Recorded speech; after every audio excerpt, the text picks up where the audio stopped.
Hey everyone, this is Jay and Tempest, and welcome to Game Time Continuum, formerly Darkling Alley. We recently rebranded so that we can open up our channel to more variety. We did announce the change on X, but it was a little last minute, so we hope this information is helpful to subscribers who might be a little confused about why they're getting notifications from a channel that they don't remember subscribing to. With that out of the way, thanks for tuning in, and we hope you enjoy the video. So, we have a lot to say about the TV show overall, but we're here to talk about episode 6 of season 2 because, in our opinion, it had so much potential that was completely wasted. We'll be making several references to the games because, after all, it's the source material. And so many deviations were made for the sake of the show that make absolutely no sense, which also makes watching it kind of miserable. And since we'll be talking about the games, there could be spoilers for the next season. So just a heads up, if you want to click away, now's the time. Now, we're huge fans of The Last of Us, but the show is painful to watch. It's easy to say, well, if you don't like it, don't watch it. But it's not that simple, especially when you have a gaming channel and are fans of the game. Season 2 had a chance to earn some brownie points with the fans of the game by revealing Eugene's backstory. We were actually really excited for this episode.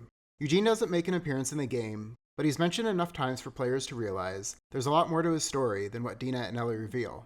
We decided to do a separate video on that because we don't want for this video to drag on for too long. The show opens with a flashback to Joel and Tommy's childhood. Joel plans to take the rap for something Tommy did for the fear that their father will beat him. Joel's father, a police officer, asks him what happened and Joel lies, again to protect Tommy, but his father already knows the truth and calls him out. His father doesn't beat either of the boys, but rather he cracks open a beer for both himself and Joel and admits that his parenting techniques are flawed, based on learned behavior. His father used to beat him too, but that he's trying to do a little better than his father. Unfortunately, while this scene is very important and very well acted, it still feels like another attempt to double down on the whole Joel is a liar theme. Even though it was to protect someone he loves, it doesn't matter. He's been a liar since the day he was born. Does anyone else feel like this is getting a bit old? Flash forward, Tommy brings Ellie to Joel after she burned the scar from when she was bitten. This is what allows her to get the tattoo later. Joel is upset, but he's more worried than anything. 1 year later, on Ellie's 16th birthday, Joel makes, not finds, but makes a guitar for Ellie. He engraves it with the moth inspired by her drawings. He eventually asks her what she likes about moths, and she says that she has dreams about them. Okay, so while most parents would think nothing of this, Joel gets all concerned, tracks down Gail to ask her what moths symbolize. She tells him that some people believe that moths mean death. He doesn't say it, but you can see the panic on his face. Moths are now a threat. So he just up and leaves, probably to go track down some white candles and tarot cards. Moths are now on his hit list. Moths and Infected. Hey, there's a band name for Ellie and Dina. Ooh, I like it. Yeah. We're starting a band. So there you go. Moths and Infected. They work. So anyway, we're treated to a flashback of their trip to the museum for like 2 minutes. So there isn't much that we remember, aside from the set design being amazing. The recreation of the space capsule and parts of the museum were done incredibly well. This kicks off almost an entire episode about being a parent. We get to see Ellie's 16th, 17th, and 19th birthday. Lucky us. Oh, fuck. Wasn't fun. No. Now we jump to Ellie's 17th birthday. Joel catches Ellie smoking pot and getting intimate with her girlfriend Kat, who also does Ellie's tattoo. This is where shit gets real. Real stupid, that is. It's true. This version of Joel, or TV Joel, is now being portrayed as a bigot. Bigot Joel. He makes Kat leave and scolds Ellie about her behavior in his house. Ellie immediately snaps back, reminding Joel that the house is not his. He doesn't own it. It was given to him because, communism. Mm-hmm.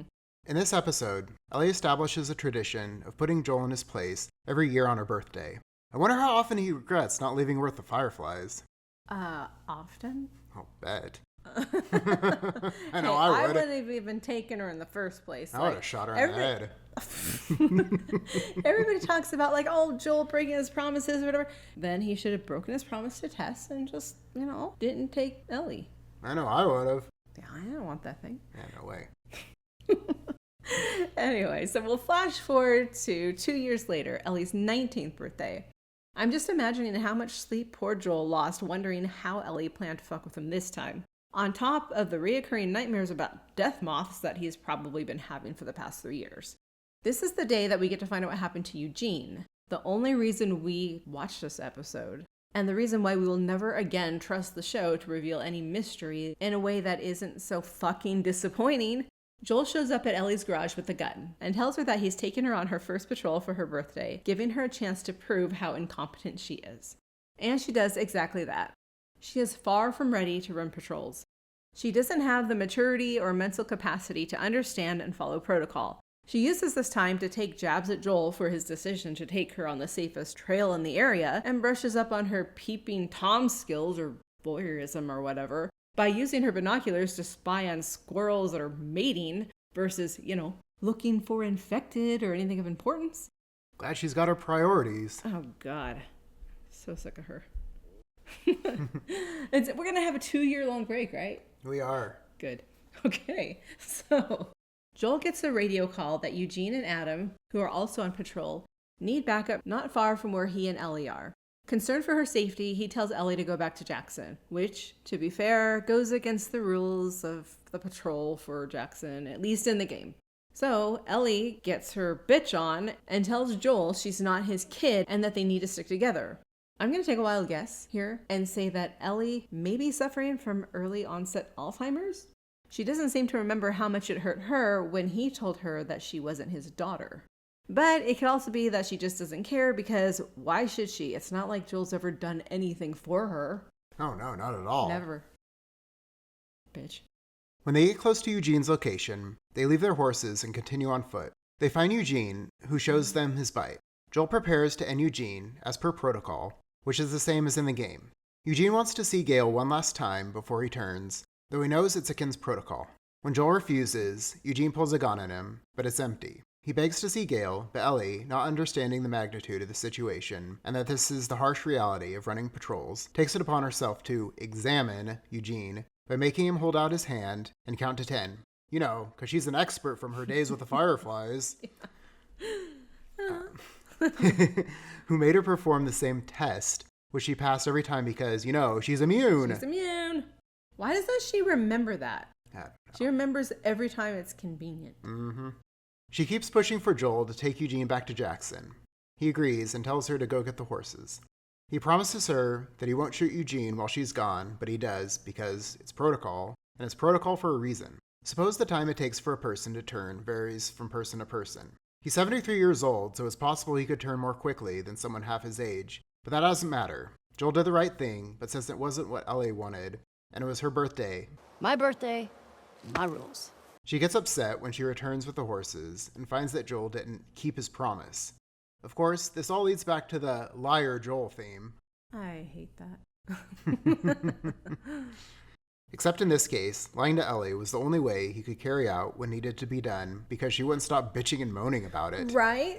That's why he did it. Uh-huh. He didn't break any promises. He's just like, get the fuck out of here. You're distracting me. This is not take your child to work day. Exactly. Fuck. I mean, I guess it kind of was because she acts like a child, but yeah, she needed to just do the right thing, and she couldn't.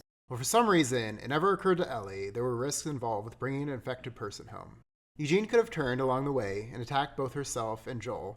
I guess she forgot that Joel isn't immune. Or maybe he turned while saying goodbye to Gale, which would have been fucking traumatizing for her to see. No doubt.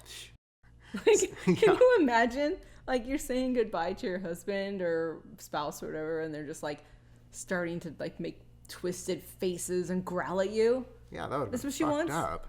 She's, mental.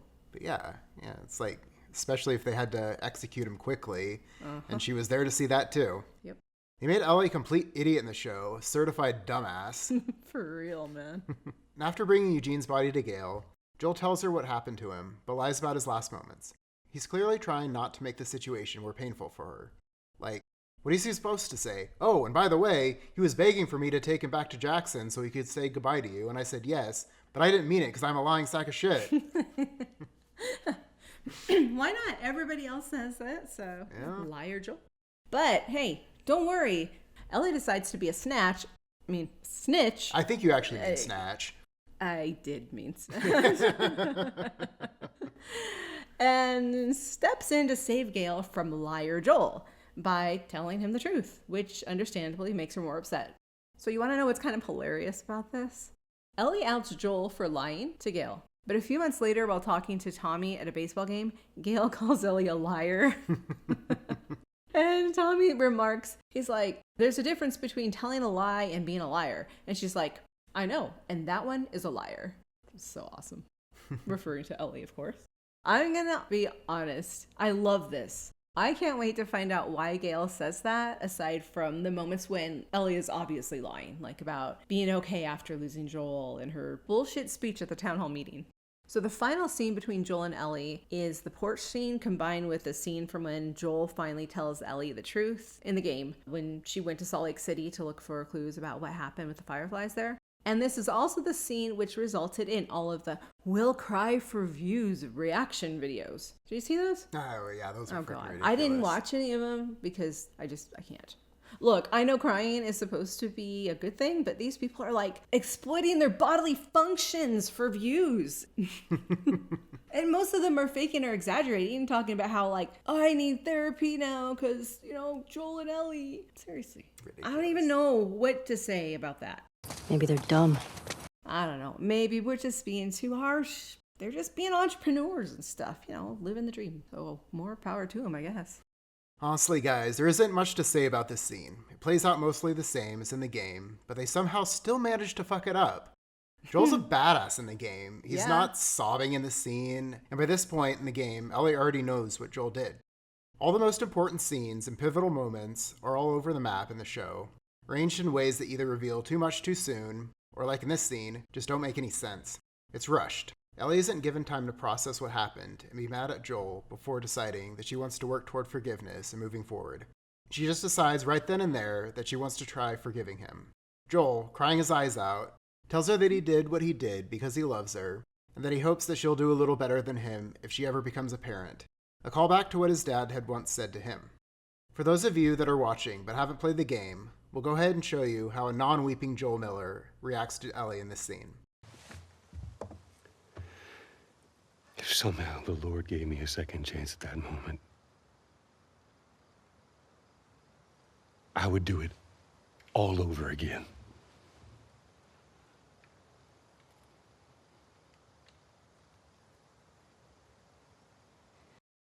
That is how Joel Miller says I love you. Mm-hmm.